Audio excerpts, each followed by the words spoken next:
In this video, I will talk about how to stay connected when you are abroad on a trip. There are a few options to look at. One, you can use your current cell phone and turn on roaming.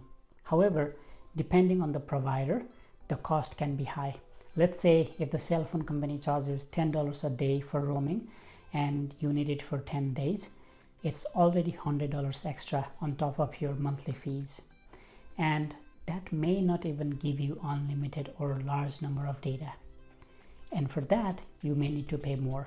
But if your cell phone provider offers free roaming, then you don't need to worry about roaming charges. You can just take your phone and you will get connected from the get-go. Another option is to purchase a local SIM card when you land to a new country. This has some advantage as you will get a local phone number and you can also choose the plan as per your need. However, there are a couple of things that comes into my mind. Let's say, what about if my flight lands midnight and things are closed? What if I cannot buy local SIM card due to some laws? Or what if it's so expensive? Or let's say there will be some language barriers and there are also hassles of swiping SIM cards. And now the third option, and I think this is the game changer, that would be to buy a travel SIM card before you leave your home country. In this video, I will talk about this exact option. So when I said travel SIM, it is just to make things easier. The right term would be eSIM. So eSIM is basically a SIM card that is installed on your phone. However, it's not a physical SIM card that you insert. It's a electronic SIM, but it acts exactly like a physical SIM card. Everything will be handled inside your phone, everything electronic. And the good thing is your phone can hold several eSIMs, but there may be only one SIM card slot or maybe two. But the point here is you do not need to worry about physical SIM cards anymore with an eSIM. And you can easily switch between SIM cards or even have both SIM cards run at the same time. I will explain later in this video how that works. So why should you go with an eSIM? The simple answer is convenience and cost. With eSIM, you can buy and install your plan before you leave home, or you can do it at the airport too. Once you land, simply turn on the SIM card and you are connected. And it's a good thing because then you would have something connected so you can contact your family members saying, okay, I'm safely landed. The other advantage is cost.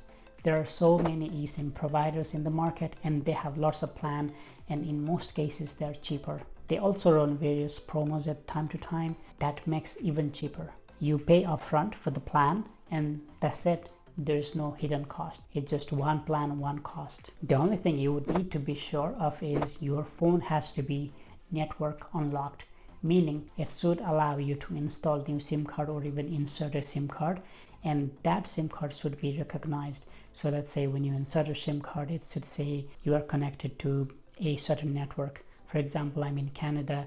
Let's say if my phone is network locked by, let's say, Bell, and if I put in Tele SIM card, it will not work. It has to be Bell SIM card for the SIM card to be recognized. In countries like Canada, if you are with a provider like Bell, Rogers, or Telus, your phone comes unlocked, meaning you can install those SIM cards. In some cases, you can even call your provider and request them to unlock the phone. And on iPhone, you can actually check whether your phone is locked or unlocked. So if you go to settings, general, about, and if you scroll down to carrier lock, it should say no SIM restrictions. If it says no SIM restrictions, that means your phone is unlocked. If it shows the name of the specific carrier, let's say Bell or Rogers, then it is locked to that network, which means your phone may not be compatible with a eSIM. And the question is, are there any disadvantages with an eSIM? Similar to your current network, there may be spots where coverage might be poor. There may be issues with the speed of how you browse your data. But the main disadvantage of a eSIM is most of the travel eSIMs out there, they only offer data plan, meaning you will not get a local phone number. Although you can use, let's say, WhatsApp or Messenger or even FaceTime to call your friends and families. However, calling a local phone number is not possible. Please note that even though it's a eSIM, they also need to connect with a local provider and you may not know how reliable is their service. So for example, let's say if you buy a travel SIM from company ABC and you go to Japan, time, your eSIM may get connected to companies like SoftBank or other providers. And if you never have used their service, you may not know how reliable their speed is, or let's say their service is. I think that is enough about eSIM. Now let's talk about how to buy one. In this demo, I will buy an actual eSIM for my next trip, so you can see the actual process. The company I use most these days is Airalo. Airalo sells SIM plans for almost every country in the world, and wherever you are going next, I'm sure Airalo will have a plan for that country. The first thing would be to download the app. The icon looks like this. Once it's installed, open the app and sign up. Enter your name, email address, and so on. And once you're logged in, at the very top, type in the name of the country. In my case, that's China. Select China. Now you will see pays tailored to China. You will see all the plans they offer. For example, let's understand what this plan means. The coverage is only in China. You will get 20 GB of data and it's valid for 30 days. And right now it is $56 Canadian.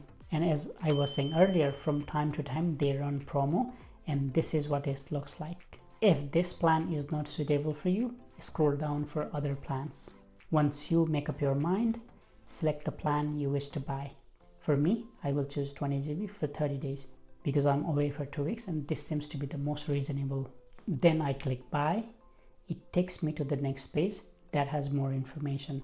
One cool thing with eSIM is you can top up. So say if I run out of 20 GB within a couple of days, I can come back here and add more data as per my need. And once you're happy, tap buy now. This is the checkout screen. For me, I'm also using some of my Air money. These are the rewards of buying a eSIM card with Airalo. Or when someone uses my code, we both get Air money to use towards the purchase. For example, if you use my code, you will get $3 off on your first purchase and I will get $3. But if you do not have Air money, don't worry about that section. Go to the order summary, and if everything is okay, choose your payment method. In my case, that's Apple Pay. Tap on it. Here, you choose the card that you want to use for payment and double click the button on the right to pay, just like how it shows here. Once the payment is done, you will see a message saying thank you for your order, and it will also show you a plan detail and the cost. Now, next step is to install the SIM. Remember, until now, you only bought the plan. You will still need to install it, otherwise it will not work. Now, from the bottom menu icons, if you tap My eSIMs and choose the one you just bought, if you tap on it, it shows the network you will be connected to while you are in that country. For me, it's China Unicom. It's data only plan and it has an IP routing. So these are some of the information you can look at. Then next would be to view instruction on how to install a SIM card.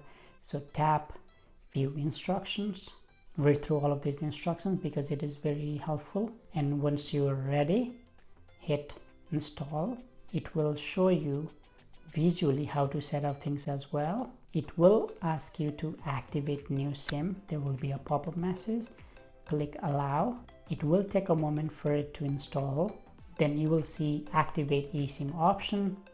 Go ahead with that. With Airalo, even you activate before leaving your home, the plan does not actually get activated until you are locally connected. But this is a step you must complete before leaving your home country. It may take a moment to activate, or you may see a message saying it will activate in the background.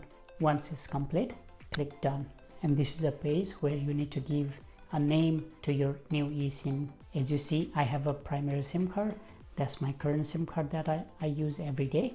For the new eSIM, I will set a label as travel SIM, and for this one I will give a name.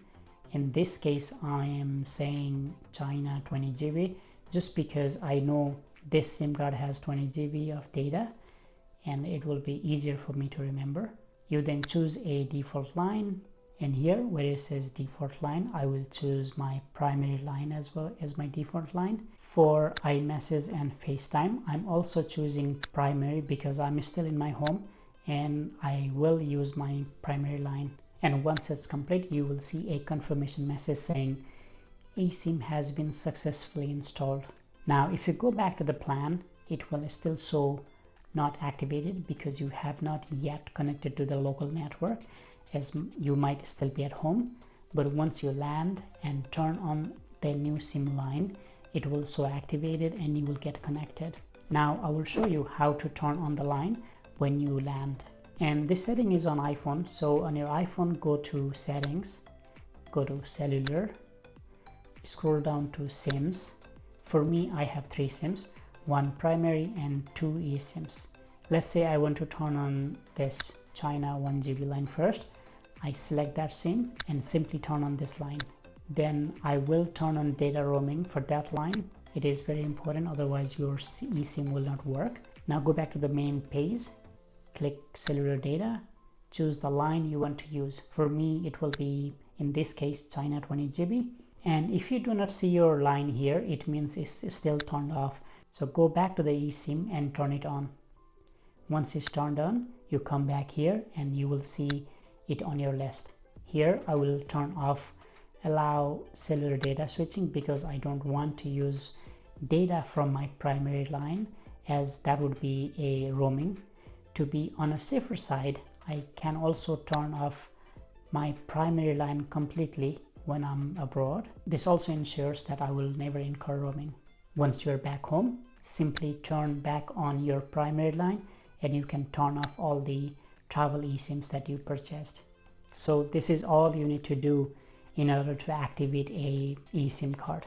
With this, I'm at the end of my video. If this video was helpful, please hit that like button and subscribe for more travel tips. Thank you for watching, and I will see you next time. Happy travels.